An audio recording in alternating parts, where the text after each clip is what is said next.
Ramzan special আজকে আমি সাবুদানা আর কিছু ফ্রুটস দিয়ে খুবই মজাদার আর রিফ্রেশিং একটা ড্রিঙ্কস বা ডেজার্ট তৈরি করব। আসসালামু আলাইকুম everyone, welcome to Apsara's mini kitchen. সামনে যেহেতু গরম আর রমজান দুটোই একসঙ্গে চলে আসছে, তাই ইফতারে আমাদের হেলদি একই সঙ্গে রিফ্রেশিং কিছু রাখতে হবে যেন সারাদিনের ক্লান্তি এক নিমিষে দূর হয়ে যায়। এই সাবুদানা ফ্রুটস ডেজার্টটি একই সঙ্গে হেলদি, রিফ্রেশিং আর টেস্টিও। আমি একদমই সহজভাবে আজকের রেসিপি আপনাদের সাথে শেয়ার করার চেষ্টা করেছি। আশা করছি আপনাদের কাছে খুবই ভালো লাগবে আর সহজও লাগবে। প্রথমেই একটা প্যানে নিয়ে নিচ্ছি 4 কাপ লিকুইড দুধ।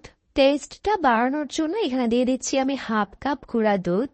এরপর দিয়ে দিচ্ছি এখানে আমি হাফ কাপ চিনি। হাফ কাপ চিনিতে খুব একটা বেশি মিষ্টি হবে না। আপনারা যদি আর একটু বেশি মিষ্টি খেতে পছন্দ করেন তাহলে আরো বাড়িয়ে দিবেন। এখানে কিন্তু আমি কিছু ফ্রুটস অ্যাড করব। ফ্রুটসগুলো কিন্তু মিষ্টি হবে, সে ব্যাপারটাও কিন্তু খেয়াল রাখতে হবে। ভালোভাবে নেড়ে চেড়ে মিশিয়ে নিয়েছি। এরপর এই দুধটাকে আমি জাল করে নিব 2 থেকে 3 মিনিটের মতো। ফ্লেভারের জন্য আপনারা চাইলে এখানে এলাচ গুঁড়া বা ভ্যানিলা এসেন্স ব্যবহার করতে পারেন, তবে আমার কাছে ফ্রুটসের ফ্লেভারই বেশি ভালো লাগে, তাই আমি এক্সট্রা আর কোনো ফ্লেভার অ্যাড করব না। হাফ কাপ নর্মাল টেম্পারেচার পানির মধ্যে আমি দিয়ে দিচ্ছি 1 টেবিল চামচ কর্নফ্লাওয়ার। কর্নফ্লাওয়ারটাকে পানির মধ্যে খুব ভালোভাবে মিশিয়ে নিতে হবে।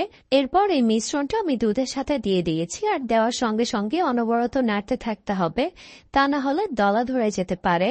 যেহেতু দুধটা জাল করে ঘন করার মতো সময় নেই, তাই এভাবে কর্নফ্লাওয়ার মিশ্রণটা দিয়ে দুধটাকে ঘন করে নিয়েছি। তবে দুধটাকে অনেক বেশি ঘন করা যাবে না, কারণ এখানে সাবুদানা দিব আর সাবুদানা দিলে অনেকটাই ঘন হয়ে আসবে।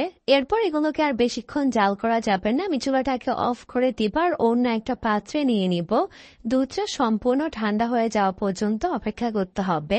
এরপর সাবুদানাগুলোকে সিদ্ধ করার জন্য এখানে আমি পরিমাণ মতো পানি নিয়ে নিয়েছি আর পানির পরিমাণটা একটু বাড়িয়ে নিতে হবে। পানিতে যখন হালকা করে বলক আসা শুরু করবে তখন এখানে দিয়ে দিব আমি হাফ কাপ সাবুদানা। সাবুদানাগুলো দেওয়ার পর ভালোভাবে নেড়ে চেড়ে দিতে হবে, তা না হলে এই সাবুদানাগুলো জমাট বেঁধে যাবে। চুলার হিটটাকে মিডিয়ামে রেখে এই সাবুদানাগুলোকে আমি সিদ্ধ করে নিব প্রায় 15 মিনিটের মতো। সময়টা আরো কম বেশি লাগতে পারে। এই সাবুদানাগুলো সিদ্ধ হয়েছে কিনা সেটা বোঝার উপায় হচ্ছে কালারটা একদমই চেঞ্জ হয়ে একদমই স্বচ্ছ হয়ে যাবে।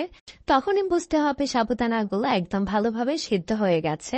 সিদ্ধ হয়ে যাওয়ার পর এগুলোকে সঙ্গে সঙ্গে চুলা থেকে নামিয়ে একটা স্ট্রেনারে ঢেলে নিতে হবে। গরম পানিটা ঝরে যাওয়ার পর এবার আমি এখানে নর্মাল পানি দিয়ে এই সাবুদানাগুলোকে ভালোভাবে ধুয়ে নিব। সাবুদানাগুলোকে ভালোভাবে ধুয়ে নিতে হবে যেন গরম ভাবটাও চলে যায়, আঠালো যে ভাবটা থাকে সেটাও যেন চলে যায়। সাবুদানাগুলো ঠিক এরকমই ঝরঝরে হয়ে যাবে। এইদিকে আগে থেকে তৈরি করে রাখা দুধটা এখন একদমই ঠান্ডা হয়ে গেছে। এরপর এখানে ধুয়ে রাখা সাবুদানাগুলো দিয়ে দিব। এবার এই দুধের সাথে সাবুদানাগুলোকে খুব ভালোভাবে মিশিয়ে নিতে হবে। ফ্রুটস অ্যাড করার আগেই এখনই কিন্তু সাবুদানাটা অনেক বেশি ইয়াম্মি মনে হচ্ছে। দুধ আর সাবুদানাগুলোকে আমি খুব ভালোভাবে মিশিয়ে নিয়েছি। এরপর এখানে ফ্রুটসগুলো অ্যাড করব।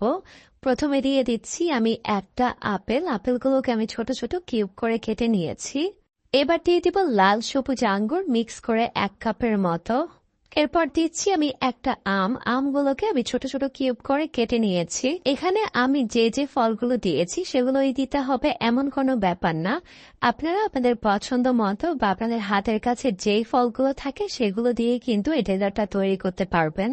এরপর দিয়ে দিলাম 3টা স্ট্রবেরি। এগুলোকে আমি একটু ছোট ছোট কিউব করে কেটে দিয়ে দিচ্ছি। আরো দিয়ে দিচ্ছি 2টা কলা। আমি আবারও বলছি আমি আমার পছন্দের মতো আমার হাতের কাছে যে ফ্রুটস গুলো ছিল সেগুলোই দিচ্ছি। কলাগুলোকে আমি পাতলা পাতলা আর গোল গোল করে স্লাইস করে নিচ্ছি। এগুলোকে কাটার আর কোনো দরকার নেই।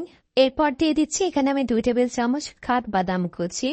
দিয়ে দিচ্ছি 1 টেবিল চামচ পেস্তা বাদাম কুচি। চাইলে এখানে কিছু ড্রাই ফ্রুটসও অ্যাড করতে পারেন, আর ফ্রুটসগুলো তো অবশ্যই আপনাদের পছন্দ মতো অ্যাড করবেন। এবার এই সব কিছুকে একসঙ্গে খুব ভালোভাবে মিক্স করে নিব। এই ডেজার্টটা অবশ্যই ঠান্ডা ঠান্ডা খেতে হবে আর ঠান্ডা ঠান্ডা সার্ভ করতে হবে। চাইলে আগেই তৈরি করে ফ্রিজার নরমাল চেম্বারে রেখে দিতে পারেন 5 থেকে 6 ঘন্টার জন্য।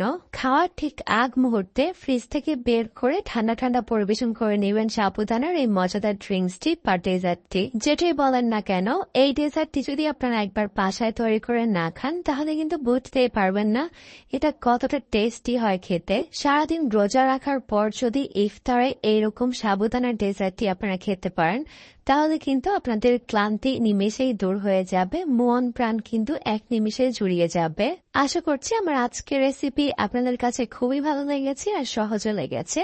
তাহলে আজকে এই পর্যন্তই। সবাই অনেক বেশি ভালো থাকবেন, সুস্থ থাকবেন। আল্লাহ হাফেজ।